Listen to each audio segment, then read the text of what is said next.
Oh, hey! I'm glad you're here. For the final episode of Season 5, we're going to do things a little differently. And up top, I'm going to introduce the guest, my friend and producer of the podcast, J.L. Watkins. Thanks for being here. Oh my god, season 5 finale already? Yeah, That's and that, crazy. it's so many episodes. How many is it? It's like under 50, but it's a pretty good number. Yeah. Wow. It's 8 times 5, but then there's a couple doubles in there, I think. It's too late for the math. But That's it's, true. it's I'm helping my daughter in first grade, and the math is already too confusing for me, so I oh my get god. it. Well, thanks for having me. This is fun. I'm usually just listening to these weird conversations as if I'm in the room, and then I realize, oh, I wasn't there. I just Yeah, listened to it very intimately as I edit it. yeah, it's pretty wild. I just realized that we're jumping the gun completely. We didn't even play the intro. Oh, you know what? That's my fault. That's my job. All right, let me play the theme music. Click.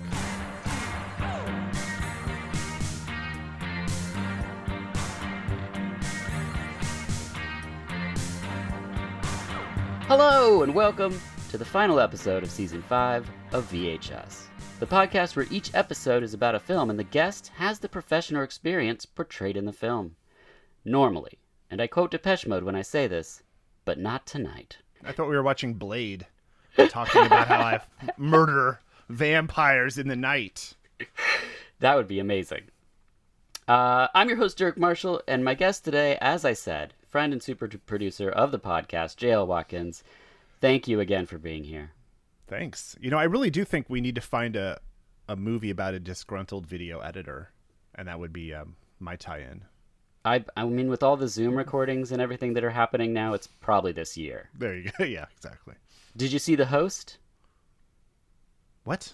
The all Zoom horror movie that came out on Shudder? Oh, no. I was going to say, I thought there was one with Yes. Saoirse Ronan is the one I was thinking. Plus, I think there's like been 10 different movies called The Yeah, Host. there has. Yeah. 7 But, were alien films. but this is, yeah, the Zoom one is fantastic. It's really good. And they shot it, I think, in like 3 weeks or something, and I can't even imagine what the budget was, but they did a great job. Um, it's so funny if you spent time on Zooms because all the pop-up windows that you see and everything, you're like trying to get it off your screen, but it's like it's in the film. Uh, I always encourage listeners to follow along on the Instagram and Twitter. It's VHS_podcast, and they can find bonus content and the original artwork at vh-us.com. Now, Joe, we met in high school. Correct. Yes, but what are your earliest memories of video stores? Oh my gosh. Well, you know, it was funny. My mom was, weirdly enough, she was a real early adopter in 80s technology. And we were going to the video store. Like, I remember, I had to have been like 1980, 81, something like that. Yeah. And, you know, it's like, well, we're going to go and rent a videotape. And at the time, we had to rent a player and then rent a tape. And, you know, once we realized, oh, this thing's pretty awesome. There's like 50 different movies in this place to choose from, you know, which it grew quickly after that. You know, we hooked up the VCR. And early on, my skill was I knew how to hook 2 VCRs up together to record the movies over. And no adults in my life seemed to know how to do that. And it was like some superpower, you know, in to out, out to in, you know, whatever. But we ended up buying a really nice, you know, top loading VCR. And then we would always, it was weird. So whenever we rented movies, we never just rented movies. Like on Friday night, it would be like the coupon to rent the player and the movies, just so I could record everything we rented. So, you know, You just built a whole catalog of them. yeah, and the pairings never made any sense. It would be like Arthur with Dudley Moore, Empire Strikes Back, and then, you know, Platoon, or like, you know, just the weirdest. And I'd end up watching them. You know, you'd end up just watching the weird triple feature for no reason. An terrible extended play. I loved those like home tapes because you get like a 6-hour tape, which people are like, that's not a real thing. And I'm like, no, it was. And we would just pack it full of whatever movies. Like we had whatever in my dad's video store, but we also had like our bootleg home tapes that you would just put in. It's like Gremlins and Ghostbusters and like The Last Dragon or something. And you would just put it on and just live with it. Oh, I still have a box of just weird ones. I've got to take pictures of all the spines and send them to you. You know, it's funny. It reminds me. There was one time. I think it was mid to late '90s, and we were at some one of those drunk cabin in the woods things that we used to do, Yeah. and you like popped in a V. We always like you would always entertain everybody with your videotapes, but it was just you watching television for I don't know how many hours and just flipping the channels, and so Yes. it was the most awesome thing because it was like following your like train of consciousness that night, but also it was frustrating because we couldn't flip the channel back. And we're like, Yeah. Jack, stop flipping the channel. Yeah, I started doing those because I had friends that didn't have cable. And so I would just start recording cartoons or whatever, but then I would switch it during the commercials. And it just became this weird addiction of just making like hours upon hours of just insane, like trying to cut sentences so that it jumped to like another word. Like it's, I'm glad you remember those. I still have a couple of them, but it was a funny, You funny had ones weird. that every once in a while you just got hooked on the show, like Dexter's Lab or something, and then you just left it on. Yeah. You just gave up flipping at some point, but yeah, that was Yeah, funny. yeah, yeah. I tried to provide some content in there and not just distractions. But to answer your like original question, no, it was just spending a lot of time in video stores. Like, you know, you had the perspective of like, you know, your parents having a store and you like kind of grew up in it. But I was like the kid that was always in your store, I guess, you know, just it was it's so wild that, you know, I took my daughter to Movie Madness here in Portland and she's like, what is this? And I'm just like, God, it's so weird that you don't have this experience in your life.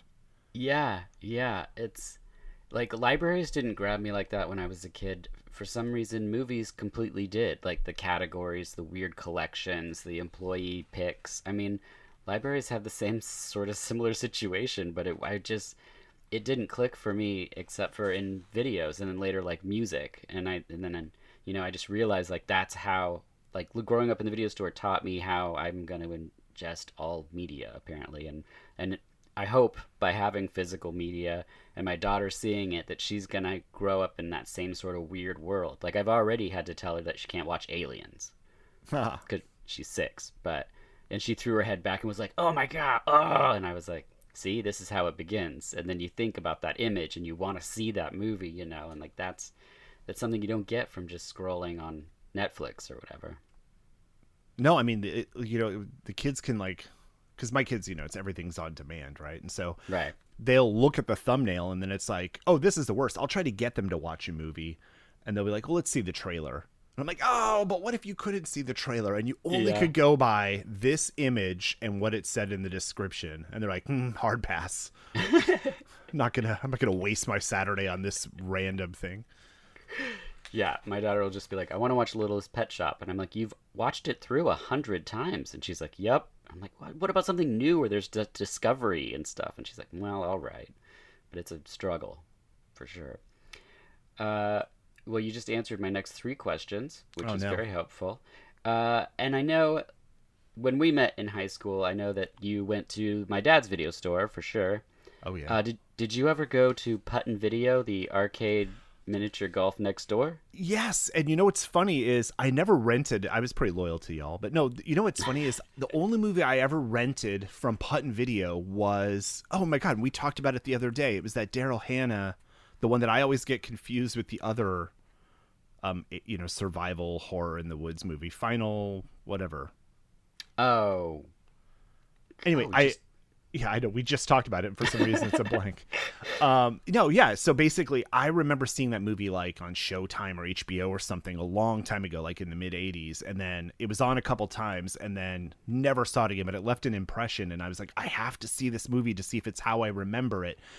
And it, in some ways, lived up to it, and then some I'm like, oh, I remember this way differently. But I think I did an entire membership to this video store just so I could rent that movie and watch it, and then I was late returning it, so it was a whole thing. But yeah, yeah, yeah, yeah. Well, it was a fun little place there on the same street. When we met, you're the first person I met for sure that was into Twin Peaks. Uh, I knew Lynch from films, and I remember I watched Dune, then Elephant Man, and then Wild at Heart. That was like my introduction to him as a director, which makes no sense really when you think about those movies yeah, together. You don't get a feel for the director. So I wasn't excited about the Twin Peaks show. I didn't know it really anything about it. And and I was just confused by mostly what I've seen from him. But you were the first person I ever knew that had not only seen Blue Velvet but could quote Frank, and so then I knew like, all right, this guy, we're into the same stuff for sure. Yeah, and that movie really wanted me to drink a Pabst Blue Ribbon. Yeah, And then yes, and I realized it was not what I thought. not Uh, great. no, it was funny. It's funny. I think Dune was definitely the first one. I think the first two Elephant Man, because as a kid, I remember the Elephant Man was such a bigger deal to us kids as it Yeah. was. Like, I don't think my kids even know who he was. Maybe because Michael Jackson bought the bones, and then Hmm. there was a lot of stuff that came out around that time, like Mask, which isn't Elephant Yes. Man, but it was like very similar. There was a lot of like, you're gonna feel sorry for this creature kind of genre of films. Yeah. Yeah, no, and then Blue Velvet and whatever Twin Peaks. But it was funny. It wasn't until high school where I started like you really start getting into like directors because as a kid it's sort of like Steven Spielberg, George Lucas's three movies, and things like that. And then you start realizing like, oh yeah, this is cool. Yeah, the when we went to see Fire Walk with Me was one of my favorite like high school age movie theater going experiences because a lot of them don't really stand out, to be honest. There's a couple, maybe the first Batman because of how old I was and getting to see like the late show of it, that was really exciting. But the Twin Peaks one, because I went with you and a group of your friends who were all equally on fire about seeing Fire Walk with Me. And I laugh about this all the time because my friend Aaron and I went, we watched it, and then afterwards said, what are we going to do next? And you guys were like, well, we're going back into the theater to watch Fire Walk with Me. And we were like, oh, wow, this is like next level stuff. But you were our second show of the day. That was the funny thing is like, Oh, what? I we forgot watched it that. right before you guys did. I remember because there was the scene, whatever part in the movie where the horse shows up in the middle of the room, and I remember it was Yes. like you and Aaron, and Aaron's like, he couldn't care less about this, and he was like, No. what? And he like was just like threw up his hands at that point, like this is bullshit. And I just remember like looking over and seeing him like, why did I do this kind of reaction, and I was like, oh, I'm here for that. I love it. Yeah, it was one of those super fun times. And then I eventually, I don't know if did I ever tell you this? And then I went to Twin Peaks Fest and saw Fire Walk with Me. They played it there as part of Twin Peaks Fest up in the Snoqualmie, North Bend area. And Frank Silva, Bob, sat directly behind me. Oh my gosh. Like, I couldn't even turn around because he knew what he was doing. He was purposely directly behind me, and then like creepily making noises to screw with me in the movie. It was so great. And afterwards I took a photo, and it was fun. Yeah. Was he nice? Oh, he's the nicest person ever. Yeah. Because he wasn't an actor, right? No, just kind of a dude. Yeah, they were all, it's funny. A lot of these early Lynch people were kind of actors. And it was sort of like they were in that Right. point in their lives where like, I could do this, or I could make butter or Yeah. candles, or maybe I- work in my dad's shop. Or they all kind of had these weird stories where this is just kind of what they ended up doing for the rest of their lives. Yeah. I always heard the story that he was like trying to get out of the shot, like he was either dressing the set or something, and Lynch saw him crouch down and then was like, that's Bob. It's one of those like film stories you hear that are just like, it wasn't planned and then this happened, I just heard Malcolm McDowell talking about the singing in the rain thing, how that ended up in oh gosh, the Clockwork Orange movie, was because they couldn't figure out what to do in this scene, and then the director's just like, can you dance? And Malcolm McDowell says, can I dance? And then he just started doing Singing in the Rain and showing like how he would slap the lady or whatever, and that ended up in the movie. And you're just like, what? Like, that's not in the script or anything? And like, I love those ideas where you're like, this is the most memorable thing, one of them, of that film, and it was just made up. That's wild. This seems like a great time to announce that during our break we might have a few surprises, so be sure to subscribe to the podcast wherever you listen. But when we return, we'll be with JL again, and we'll be discussing something from Mr. David Lynch. Yeah, so if you want to study up, watch Eraserhead. You have several weeks to do so, and then Yep. join it with us, fresh in your mind. There you go. Season 6, Episode 1. We've told you ahead of time one of the many, many secrets So we're what is? divulging. But you need to explain, why am I doing Eraserhead? Oh, I was going to wait for that for the next episode. Oh, So the people are just like, wait, what's the... Why? because I live in the Radiator downstairs. Yeah, exactly. He's actually Radiator from Waste Down. I have a question for you. I think Yeah. we touched on this. So, for those of you that don't know, this podcast is something that we do every night over PlayStation while we're playing Yeah. video games. Basically have conversations like this for hours, Yeah. just talking about random stuff. So it's kind of weird that we're actually sitting and recording it. But I think we started talking about films from our childhood that we've been trying to find. And so, what was yours that Yes. you just recently had? Oh, this can be Uh, a. Is this a spoiler? Because this is gonna be a future episode, right? no. Oh, I don't think so. Which one did I mention? The Australian Santa Claus movie. Oh, yes, of course. So there was a film. It's called Fortress, which doesn't help because everyone that would know the movie Fortress would be thinking of the Christopher Lambert film where he's in like a future prison. And that's not the film that I saw as a kid during the free week on HBO. I saw Fortress it's an Australian thriller where a teacher and some students are kidnapped by men wearing masks. One of the masks is a Santa Claus mask, and the small clip I saw was of this mask. So I was looking for an Australian Santa Claus movie for like 30 years, and then came across the film Fortress, and now I own it, and I'm very excited about it, and I feel so relieved. And it's not about murderous Santa Claus, just spoiler alert. Just one scene in the movie. That's crazy. Yeah, just the one mask that I saw. So, I have a couple. I have a few, but the only one I don't think I've been able to find. The only one I haven't been able to find is Savage Harvest. It took me a moment, and it has a young Tom Skerritt, made in like 1980, 81, and it takes place in Africa, and the family is living on a reserve, and the lions go crazy, and it's very Cujo.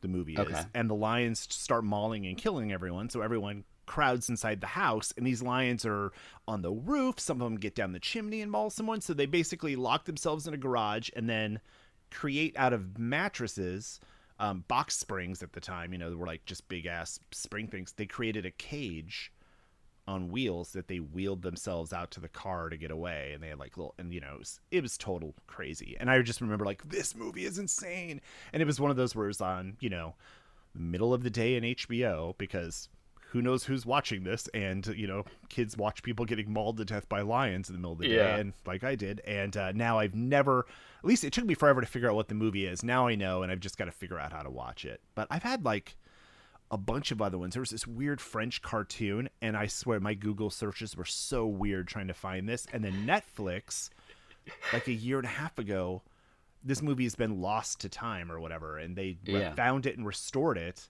and it's like blah, blah, blah, whatever. But it's like a child's fairy tale about a king and he whatever. And so I finally watched that, and I'm like, oh, this is crazy. But in your family's video store, I found one of the movies that was creeping me out as a child, and I watched, and this was like many years ago, but it was called, and maybe you've seen it, it's a drama horror film called The Asphyx. Yes. And that is spelled for those of you wondering, Asphyx.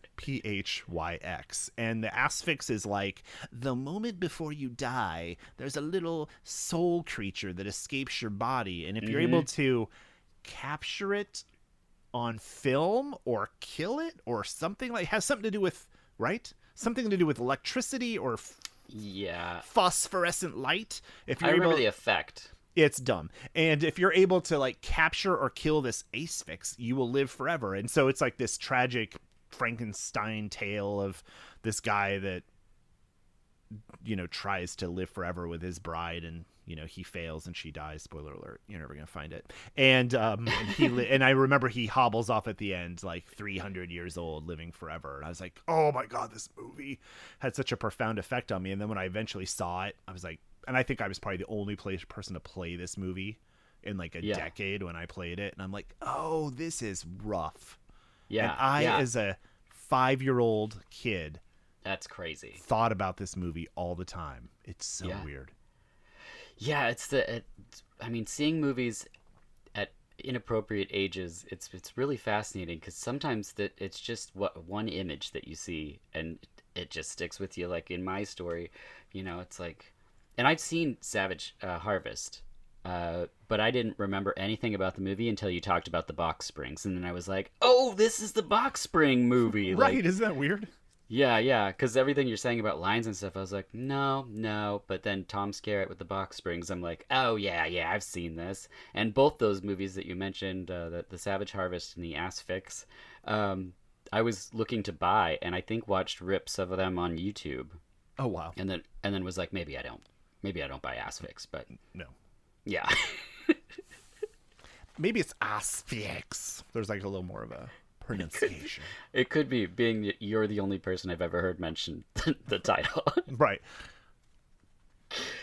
Um, so we've talked a little bit about things that we've watched in the past, but what are things that you're currently watching? Because that's a conversation we never have on this podcast. Oh, like current films. Yeah, I mean anything really that you're watching. Since we're breaking the framework, we might as well just break it completely. So I've been trying to like I was one of these people that like got the Criterion channel a while Mm. ago, and I Oh yes. debated, am I gonna get it? And then when I purchased it, it was like, hey, we have all these David Lynch movies and Near Dark and whatever. They like all of a sudden like the Criterion people must have been like, well, we need to get J.L. Watkins in Portland, Oregon to subscribe. So let's play all these amazing movies this month, and then take them all away after he subscribes. And so anyway, so it's me just I have like a guilt library, so I've been trying to get through a lot of that. So a lot of Atom Egoyan movies, Oh and yeah. some Lynchy stuff, and yeah, it's been good. It's television is really where it's at, unfortunately. Like we're talking about Hmm. the movies, but like it's like the golden age of television, as they say, and it's so easy to get caught up in these shows because the quality doesn't let up, and it's amazing. And And then the releasing of stuff too, when they're doing like whole seasons at once, you're just like, oh, good, I don't have to worry about what I'm gonna watch for 10 hours. It's like, and then right. you're like, we'll just put it on, and then we'll just watch something. My daughter is very into, of course, cartoons and things, and on Disney they did the Owl House. I don't know if your Oh kids have yeah. watched the Owl House, yeah.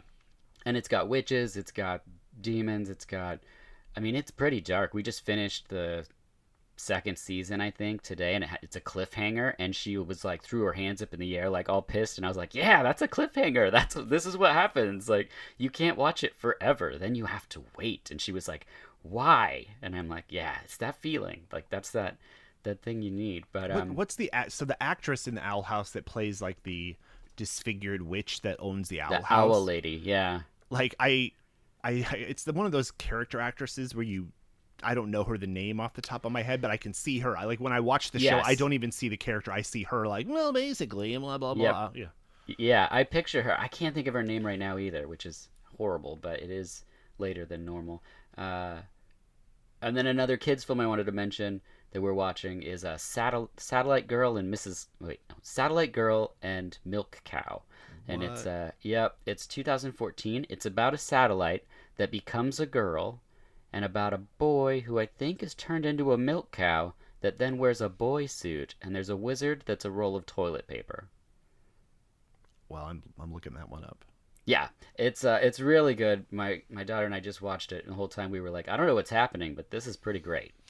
I like that your daughter has some pretty good taste in like Yeah. quirky shows. Like, so my kid, same about the same age, he is really into the get kicked in the balls humor kind of What? stuff.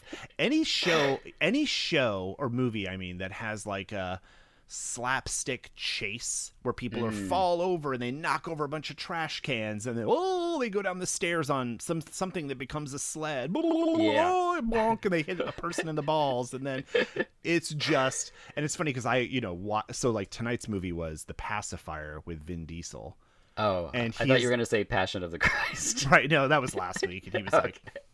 like, it's very derivative. I read this somewhere before.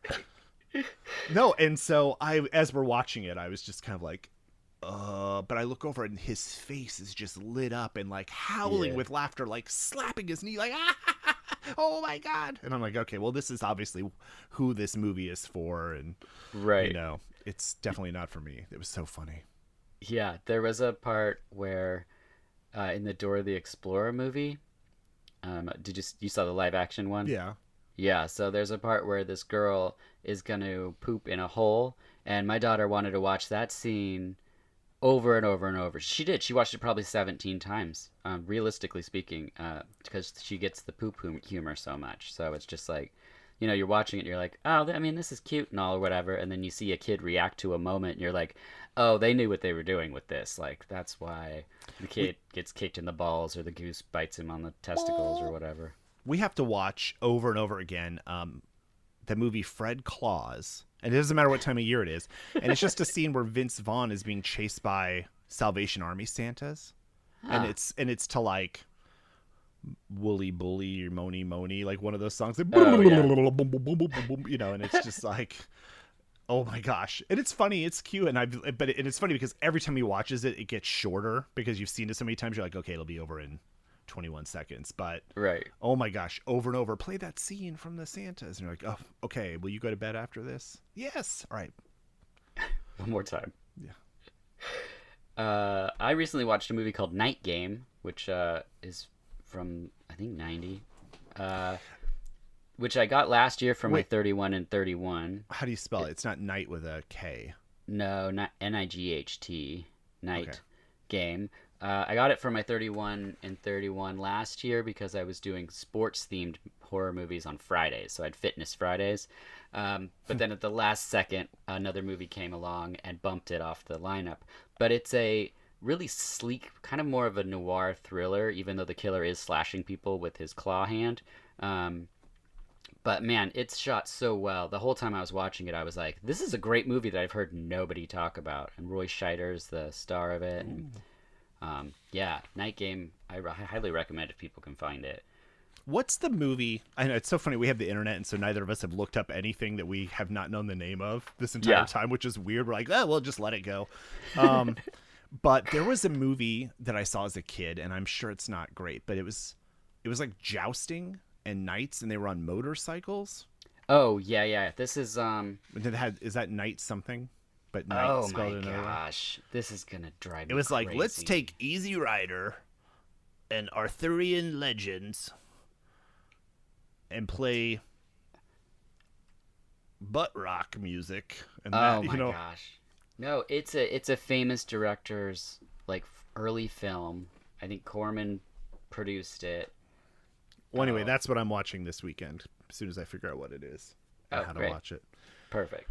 Yeah, I'm gonna get notes for not remembering that because I've seen it. Oh well. I watched Sputnik. Did you watch Sputnik yet? No, not yet. I'm sorry. I will. Oh, okay. Well, for anyone that doesn't know, new sci-fi horror from Russia. I found it really well made, super creative. I don't want to spoil it, so I'm not going to say any more about the film than that. But if you like sci-fi horror, definitely check it out. And then I recently tracked down two gems that I've been looking for forever. One of them is called Fatal Termination, aka Death Blow. It's from China from 1990, and this movie is insane. Like, it starts out and you're like, okay, it's just like a calm, normal cop drama, and it's kind of like a sludge to get through the first part because it's just sort of dreary, and they're like setting up like this is the cop and this is the drug lord and da da da da da. But once they get through that part, there's a scene where little girl gets snatched from her mom on the street, and the car speeds off, and it's speeding, and the bad guy's holding her out the window of the car by her hair, and her little feet are kicking, and then the mom jumps on the hood of the car, and then they're speeding down the freeway, like passing cars, and the girl's still outside of the car hanging by her hair. It's the craziest scene. And then the movie just goes from there to like parts where you're like, this is unbelievable. And the other one, And then at one It's point, called- a character goes, and that is a fatal termination. I took out my glasses very dramatically there. yeah, you guys couldn't tell, but it was very, very David Carradine. No, wait, not David Carradine. What's that guy's name? Oh, the redheaded dude. David Caruso. Yeah. David Carradine. What is up with, like, usually the two of us are like, blah, blah, blah, culture Yeah. trivia. And tonight we're like, I don't know name of character of movie. It's called, we'll just record it. And then the second we record it, then we're just like, I You don't know- know what the internet is. I don't know what these words are. And this is the restraint that I'm showing. Dirk and I are powering through this, trying to do as few edits as possible. Yes. So we're just going to look dumb a couple times Uh-huh. so that I don't have to re-record and make simple edits. Absolutely. This is a real deal situation. There's no glamour editing here. but if there was, it would be helpful. The next film is Get Even with no space. It's just Get Even. Good even. Get Even, aka Road to Revenge, aka Champagne and Bullets. And it's from '93. It stars a man named John DeHart, who also directs it. You get a very coked up Wings Hauser in this movie, and it's just one of those vanity projects of an attorney slash actor slash director type situation where it is nuts. Every decision is awful. The guy's line readings are staggering. He's way too old for the role, and it's just one of those like action pieces where he thinks he's clearly killing it, but yeah, everyone should track that down. I don't know if it's even on YouTube. I think the trailer is. So check out the trailer for sure. Um, Get Even. Yeah. I'm trying to go through cyberpunk films. Oh. Like Johnny Mnemonic? Yeah, I mean that's like my last resort. But I'm Yes. doing Nemesis. Yeah. I bought the super crazy edition Blu-ray finally instead of my old one and so I'm ready. That'll probably what'll start it off, and stuff like that. Yeah, Johnny Mnemonic. I'm like, oh, I don't know. I saw that in the theater. Will. It was pretty disappointing. What about Split Second, the Rutger Hauer movie? Is that just science fiction, or was that classified under your cyberpunk? I'll have to revisit it and find out. That's a Yeah, good there's question. also a movie called Future Kill that has an amazing cover, but that tricked I think everyone into renting it. But I think it has sort of a cyberpunky kind of. It's funny It's because definitely apocalypse. now that I say I'm going to do all these cyberpunk films, I start thinking about like Yeah. they were all really bad 90s movies, a lot of them, and I'm like, I don't know if I'm going to make it very far through this plan of mine. Yeah. That's how I am with the apocalypse movies. Like I love all the old like Italian apocalypse movies and things, but two at a time is what I probably would recommend any sane person watch. Like after Yeah. that it's like you need a palate cleanser or something a little Some different. Disney. Yeah, something to clean it up a little bit for sure. Um but since I mentioned the 31 and 31 earlier, I thought this would be a nice time to maybe divulge my 31 and 31 for October 2020. Yeah, you sent me a image of a rough draft of it, and I Uh-huh. remember going, "Oh my gosh, it is Yeah. packed." Yeah, so there's some double features this year, and what happens often is there's a plan, and then things fall by the wayside.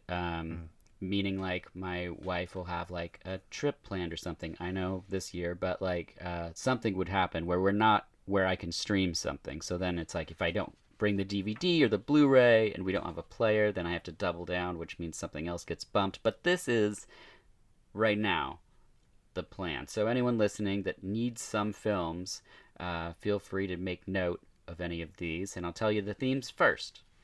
Uh, so we got Possess Sunday. So any possession is happening on Sunday. Oh, the sacrilege. Yes, Mini Murderer Monday. Speaking of sacrilege, this day was Sunday last year, meaning all movies where children kill their parents.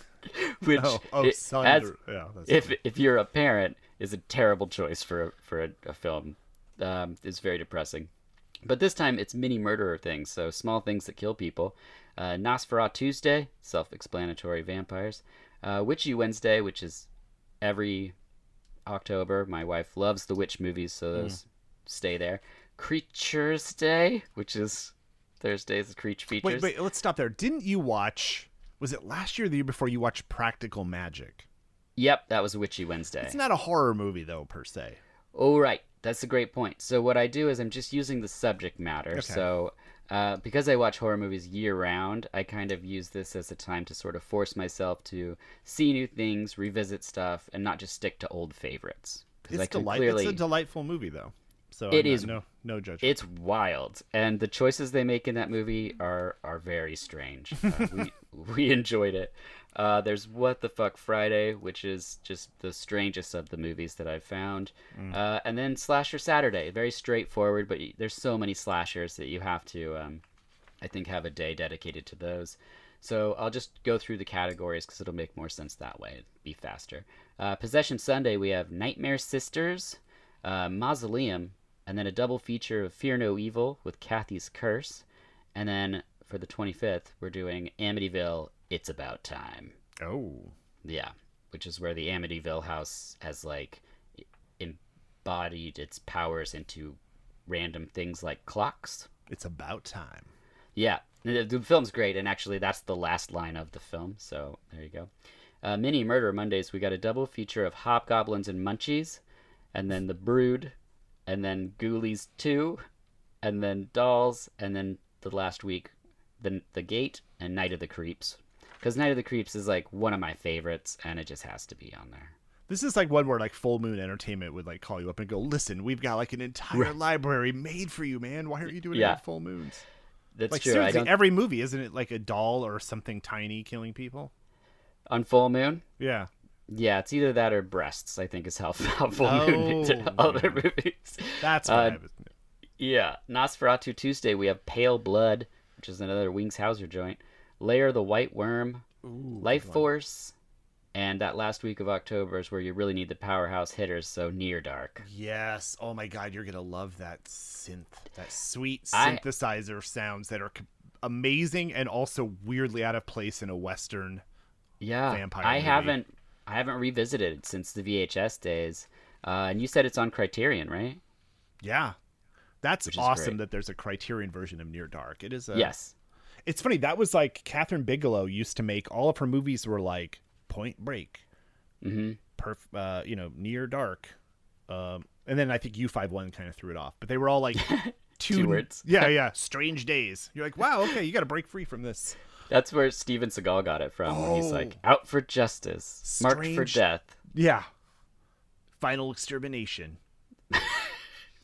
No, you know what? That is Strange Days. Is that cyberpunk? I think it's close enough. Although my problem is that movie is I know that they wanted to make it around Y2K.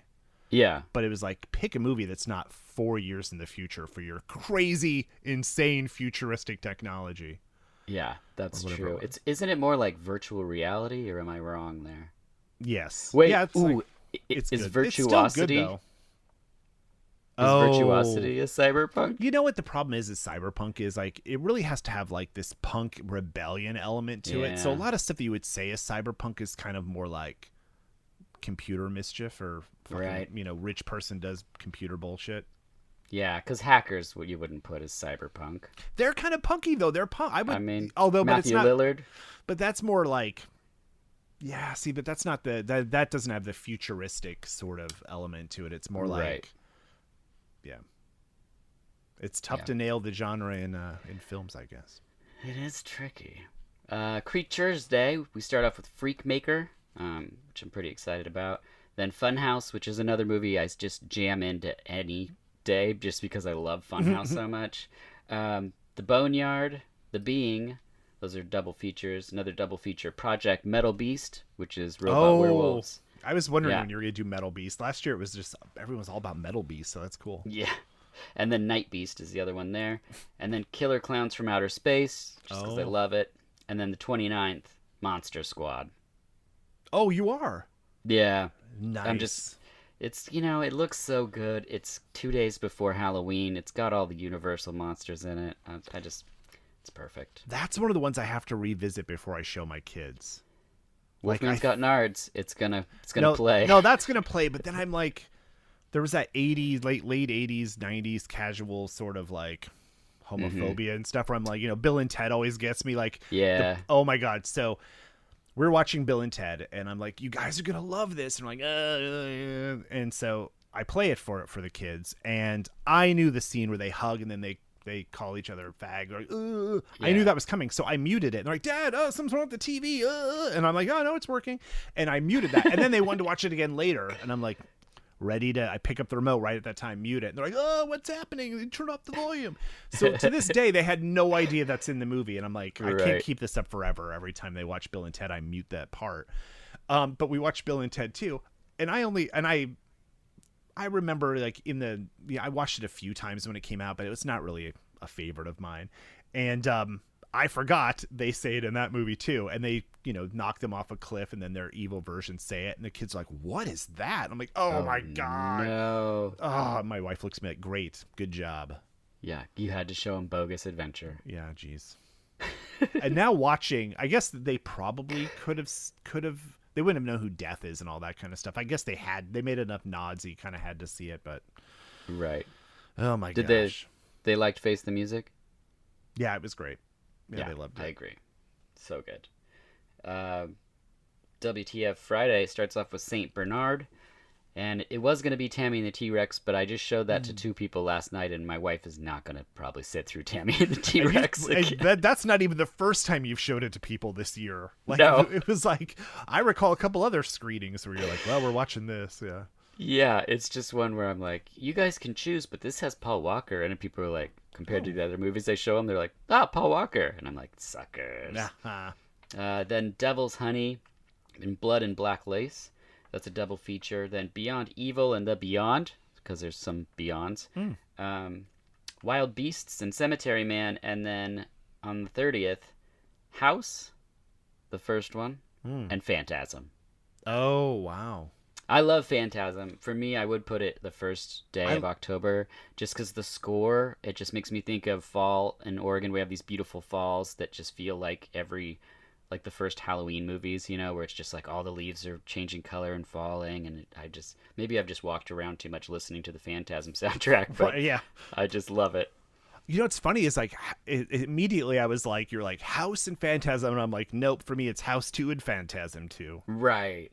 Yeah. I just feel like the first Phantasm feels like more Halloween for me. Phantasm 2 is definitely more my thing, kind of like Evil Dead 2. Oh, Evil I can Dead respect 2, yeah. the first Evil Dead, but the wildness of 2 is like so great. And House 2 I think is definitely more fun, right? I don't remember House 1, so I was just like, Yeah, nice. yeah. House 1 was the scary movie, and House 2 is the kind of like, let's have an adventure. Yeah. Oh, like Waxwork, and Waxwork 2 is the same thing. Like, you watch Waxwork 2 and you're like, this is what, like, 1 should have been this much fun. Like, where was Bruce Campbell then, Right. And then slashers, we got Madman and Pieces, which I think is a great double feature. The Wind and Murder Rock, that's a double feature. These are all double features, by the way. Edge of the Axe and Popcorn. The Wind. Now, is that the one that came out where it's like No, not a Western. what's the Western one called? It's where it's The like, Wind. Oh, okay, it is. Yeah, I was like, Yeah. am I going crazy here? Yeah, that's the one where it takes place in the plains and there's like some devil or Yes. vampires at work. Okay. So what's Yeah, this? yeah. What's this Wind? This one is, hold on a sec. Where did I put it? Here it is. Oops. Oh. Yeah. This one has, let's see. So it's an Italian film, I believe. I don't know. I think it's like, it's when I sort of, oh, here it is. Yeah. So it's kind of like a killer wielding a sickle type situation. Also has Wings Hauser in it, and Wow. but wait, who's the lady that's in it? Meg Foster, that's the name I was looking for. You'll recognize her from there. Oh, no. Oh, yeah. Yeah. But yeah, I'm looking forward to seeing. And you said seeing Murder Rock, Murder Rock, yep. which I have right here in front of me, so I'll do a quick description. There it is. It's the ultimate music thriller nightmare. The world of dance is brutal. The rehearsals are grueling. The competition is fierce. Oh, that's pretty cool. At an art center in New York City, the best of us are dying for a part in the major production, but only a select few will be chosen. Oh, that's cool. Now I want to watch this. Yeah. And this is Italian also, right? Yes, very much so. The famous director. Lucio Fulci. Oh, weird. I actually have a lot of Fulcis on for some reason this year. Then House of Sorority Row and Graduation Day with the option of Sweet 16. So that's an option in there. And then for the 31st, it's Pledge Night and, of course, Trick or Treat. Yeah, so Trick or Treat, I know you guys is an annual thing, but I can't remember. It's Candyman is your wife's favorite, though, right? Or is it Trick or Treat? Yeah, it's Candyman. So Candyman, when Sarah and I both got married, we both were doing social work, and her job was very grueling and very long days and very dark subject matter. So dark that the movie she put on to fall asleep every night was Candyman. You know, as you do. Yeah, and so that's what we've seen Candyman more times than anything that I've encountered in my whole life, probably. And and then it would get to be Twin Peaks. But the problem with Twin Peaks is that the series is that she would watch it Right, because yeah, because you look she for. loves it so much. Um, Yeah. so what do you think about? Are you excited about the Candyman remake?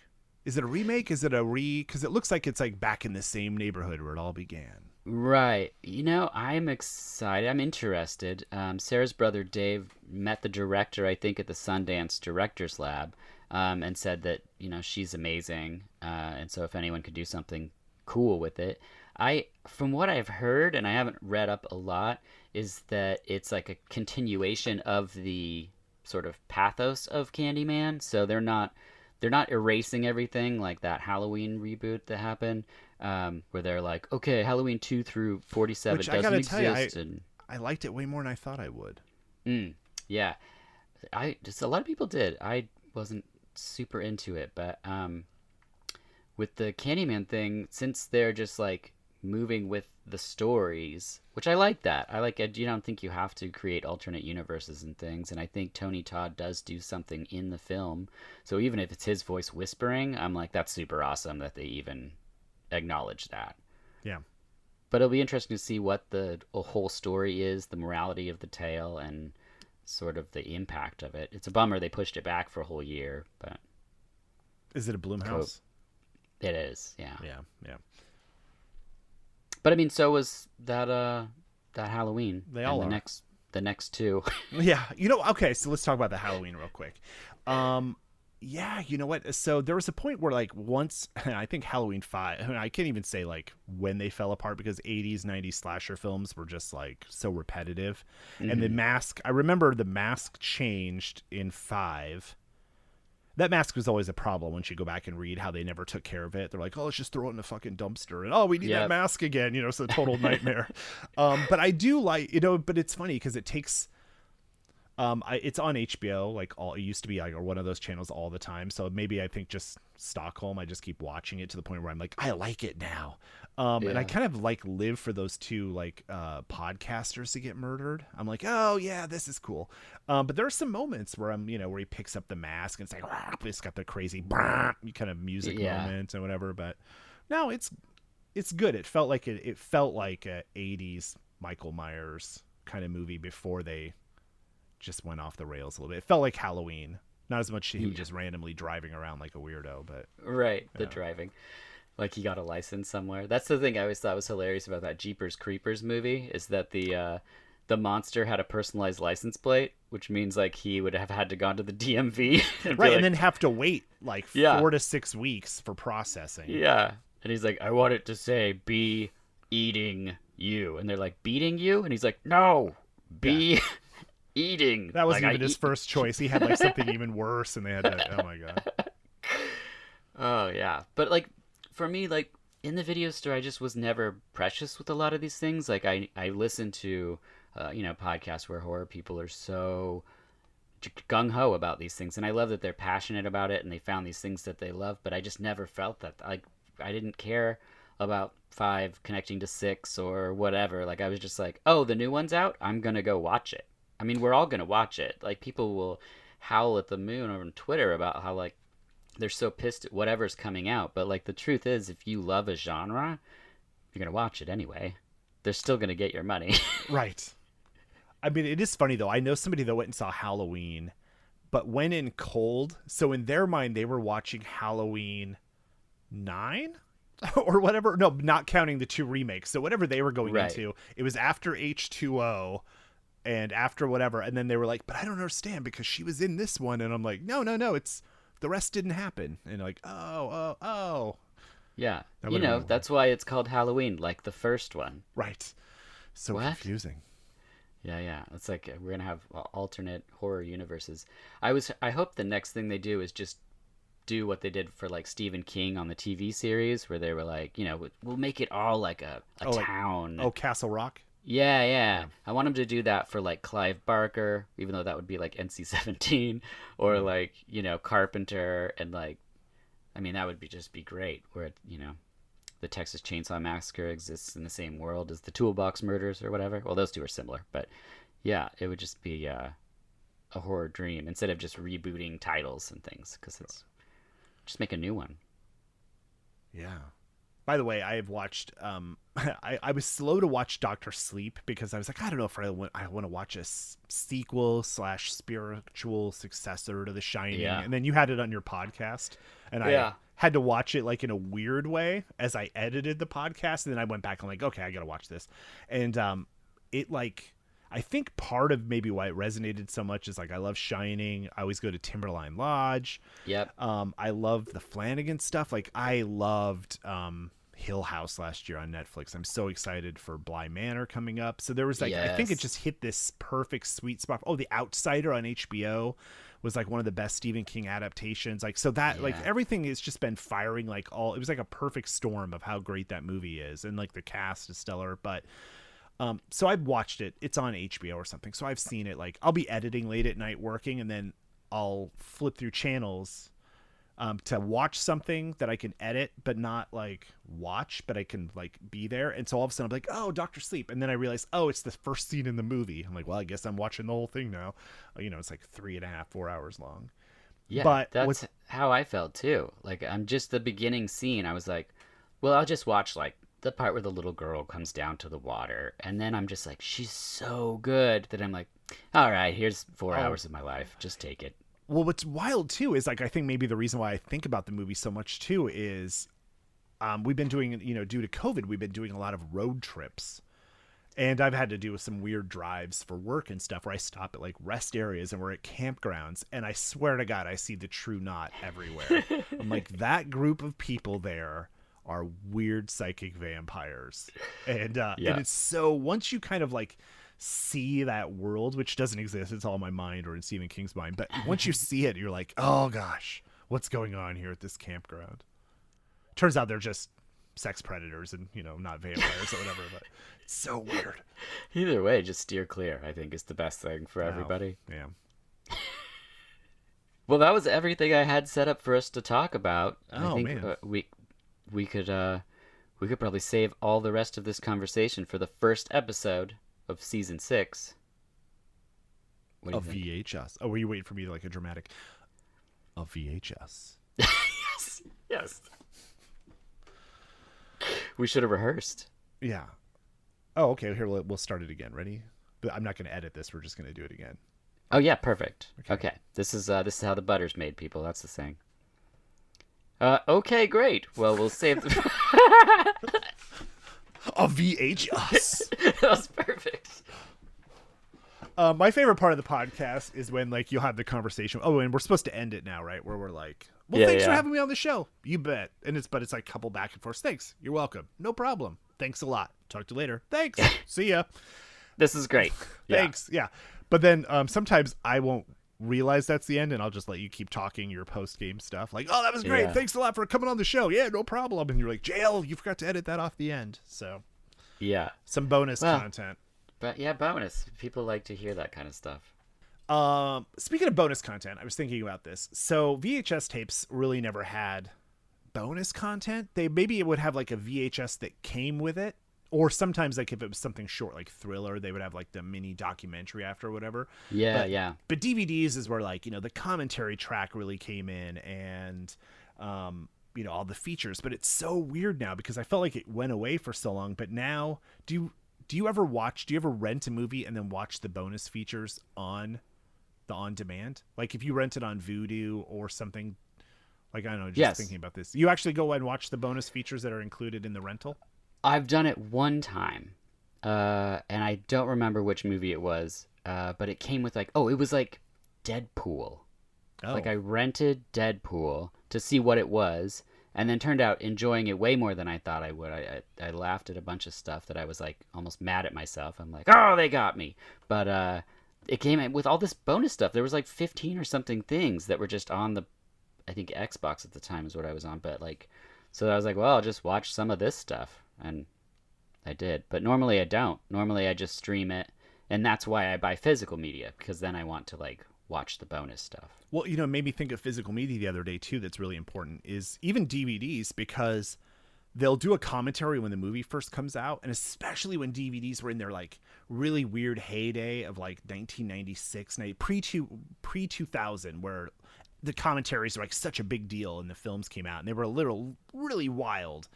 And it's wild because movies get re-released and they do a new commentary, and it's kind of crazy to think that early one, some of the weird stories and stuff are kind of lost to time. And so the specials, James Gunn's movie is coming out, but they did a new they did a new commentary, and I'm like, oh my God, there's so much amazing stuff in the first one that I'm sort of like, I'm so glad I have the physical media, because some of the stories and weird moments in it, are lost. And there's some movies, by the way, that I like the commentary more than the movie. And like one of them is, I still have it, I don't know why it's so precious to me, is Can't Hardly Wait. Kind of I wouldn't say it's a throwaway teen movie.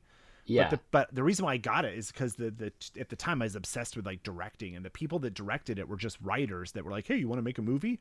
And they're like, okay. So the two writers directed this movie with all these weird, who all of these teens have gone on to be way bigger, but they're just stories of like, on the set of just the weird stuff is so great. And it's just weird to think that like that could be, it's lost if you just, not knowing that even exists or whatever. Yeah, I've heard a couple like collectors of DVDs and Blu-rays talk about specific commentaries or featurettes on new editions, but my favorite is when they mention, like you said, the previous ones, because they'll be like, no, there's a gem that's lost. Like they updated this thing, but they couldn't carry over something because of rights to whenever it was released, and then that just goes by the wayside. I would love a podcast that's just about those bonus features, because like I found early on when I had time off pre-kid that if I put a movie on in the morning, I would do nothing with my free time. But if I put a movie on with commentary, them talking about creating something would inspire me to do something with the day. And I also would love hearing all the stories of like, well, then we had to go get this, and instead of an arm, we had to use a 2x4 with a rubber glove on it, whatever it is. And going back to something we said previously, the movie that started with a K that you were talking about with jousting motorcycle people was Night Riders. See, I knew it was Night something. Night Riders, and it's George Romero. Oh, that's right. And it's like, my brain was just like, there's no way. Yeah, Night Riders. Oh man, it's not bad, but it's pretty weird. That's awesome. All right, Night Riders, it's on. There it is. Track it down. It's Romero, so I mean, it's got to be. There's probably a beautiful conversion. That's the thing I love that's happening right now from Vinegar Syndrome and Diabolic and all these people is like, they are making these movies look better than I grew up watching them. Like they didn't get the good VHS treatment, and so like. I saw Carpenter's The Fog, and my wife was the same way. I didn't know there was something in the fog. The screen was so mushy that, like, we were just like, sure, that's spooky, I guess. And then we put it on, and the definition and everything, we were like, this thing is beautiful. Like, he shot this thing. I mean, it's wow. And you spend 30 years thinking that something's, like, not that great. And that we could go down this rabbit hole forever, but you made me think of a commentary from John Carpenter that is amazing and weird, is for vampires. Oh God. But what's really weird about it is half of the commentary is him talking about the music he's playing in the movie. So like you'll be like, oh my God, this scene's coming up with the vampire and whatever. He's like, now on the bass, I believe was Slim, whatever. And you're like, it's the wild. Yeah. You're like, just talk about the movie. But you're like, always like the music cues throughout the whole thing. After a while, you're like, all right, I'm in for it. It's so funny. Wow. I see. That's a great tip, because that's a movie I saw in the theaters and was like, I will never watch this movie again. That's the one with like John Bon Jovi, right? No, it's with a Baldwin. And James Woods is in it, right? Yes. And Cheryl Lee, Laura Palmer's in it. Oh, I don't know why I think John Bon Jovi's in that movie. Was he maybe he's in a sequel? It's like, it's rough because it's like, feels a little misogynistic, but it's like, is he just mean to vampires or is he mean to women vampires? Like, I'll smack you across the face. And you're like, whoa, dude. Calm James down. Woods? Yes. It's a little bit, there's a point where I'm like, this is too much. This is too much for me. Maybe she was like a liberal vampire and he just was mad about it. So crazy. Oh, man. Well, this has been awesome, and I'm glad that we were able to break our strict rules on the podcast to end Season 5 with this conversation with JL, and we'll be back with Season 6, Episode 1, talking about Eraserhead. Thank you for being here. Thanks for having me. Thanks for being here. You're welcome. Okay, cue awesome outro music now. Click.